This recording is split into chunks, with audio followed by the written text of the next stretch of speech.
What is going on, Redbird Nation? Welcome back to the Time to Fly podcast. I am your host, Adam Raymer. Appreciate everybody tuning in tonight after the game two of this doubleheader versus the Cubs. If you can, please hit the like, shares, comments, subscribe. If you're on YouTube, please hit the bell. That way you guys know when the content is coming out. But a little bit different story in game two of this doubleheader. The Cards bounced back and beat the Cubs 7-4 in extra innings. Not much to say on the pitching side except for it was a bullpen start, and Palante started well deserved. Probably he's been really good this year for us. I mean, he's got a 1.23 ERA, but he gave us 4 solid innings, 4 hits, 1 run, 4 walks, 2 strikeouts. So bullpen came in. Verhagen gave up a couple, but Helsley and Gallegos were great today, especially Helsley, 2 2.3, 2 hits, 2 Ks. Did a great job throwing strikes, had a couple of battles. And the offense finally showed up a little bit too. Thank God for Brendan Donovan in game two. That's all I can say. The man was 3 for 5 with 2 huge doubles that scored 4 runs. And the biggest one was probably, in the 10th was the huge knock for him. And then we scored a couple more in the 10th. Bader got a single and drove in. Donovan Newtbar, I think, had a little sack ground out to second and played 7 runs today. We both, like I said, it was both teams. The Cubs had 12 hits. We had 11. So offense was there. We just scored when we needed to. Runners in scoring position for us was 4 for 9, and they were 3 for 18. So 18 times they had chances to score, and they only plated 4 runs. So great job defensively, great job pitching. We're not going to get shutouts every game, but Brendan Donovan, guys, and I've been it's like a broken record with him, right? That guy he looks so comfortable in the box.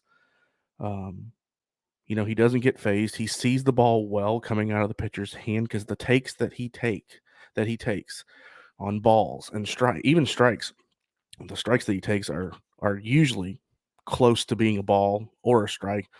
But his vision is great, and he went oppo all 3 of his hits. One was up the middle, double in left center, and then doubled straight down left field line to that tonight.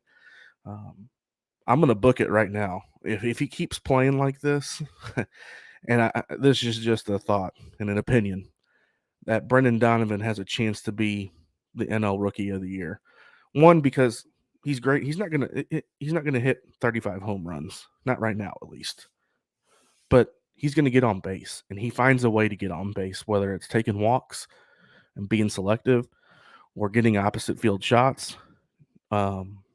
He just finds a way. And then the versatility of that kid, where he can play any position. I mean, he's played right field, left field, every position in the infield. He can switch in the middle of a game from one to the other. I mean, he's batted second, he's batted fifth, he's batted 8, 9. I mean, you can put him anywhere in the lineup, and you're going to get your best out of him. And tonight, you got the best out of him.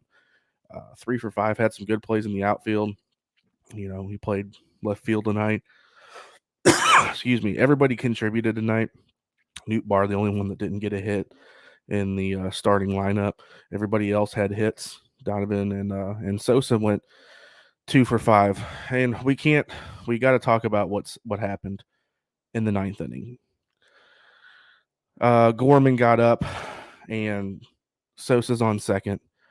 They played Gorman to pull the ball, so they were in the shift, and Gorman hits a perfect shot, oppo, right where the shortstop would have been if he was playing normally. And Sosa had the chance to score and take it 4-3 into the bottom of the 9th. Well, Sosa had a base running error and missed the bag completely missed the bag. So he had to go back. By the time, obviously, ball's in the infield, we got bases loaded. And bases loaded with the man that you probably, more than anybody in our lineup right now, that you would want up in Paul Goldschmidt, and he struck out. So horrible base running error by Sosa, and you could tell the disgust in his face when he was walking off to go play the field after the top of the 9th. But again, Brendan Donovan made it happen in the 10th. He made it happen, I believe, in the 6th. Was it the 6th? No, sorry, the 4th. The 4th inning was when his big 2-out double was. So yeah, he was my star tonight. He was everybody's star for the Cardinals. And like I said, the pitching staff was really good tonight. And defensively we were good. So yeah, Brendan Donovan, lock it in for me. NL Rookie of the Year. If he keeps playing like he is. Did hear some good things. Flaherty's going to be on rehab down in Memphis, I believe. O'Neill and Carlson are both down there, so maybe we can get healthy and get some of these guys back. I don't know what you do with some of these other guys that have been in the rotation every day and playing, and like you don't want to move Donovan back down. You got to keep him up. So what do we do? I don't know. We'll figure it out. I would assume Newt Bar probably would go down, but that's not for me, and that's not for us to decide. That's all on Ollie. But like I said, guys, we're 2 for 2. We're 2 out of 2 with the Cubs right now. We got one more game tomorrow night. Waino's on the hill. He's having a really good season, sub-3 ERA, and he likes pitching in Chicago. So hopefully we can pull 3 out of 5 from the Cubbies and try to gain a little bit on the Brewers, but not focused on that. Just focusing on winning ball games and doing things right that we need to do. So proud of the boys tonight. Proud of Brendan Donovan for stepping up when we needed him. Great win on this doubleheader. And like I said, hopefully we can continue it in tomorrow. So again, appreciate everybody tuning in. If you can, hit the like, shares, obviously comments, subscribe. Appreciate you all. We'll be back tomorrow night after the final game of the Cubs series. Let's fly.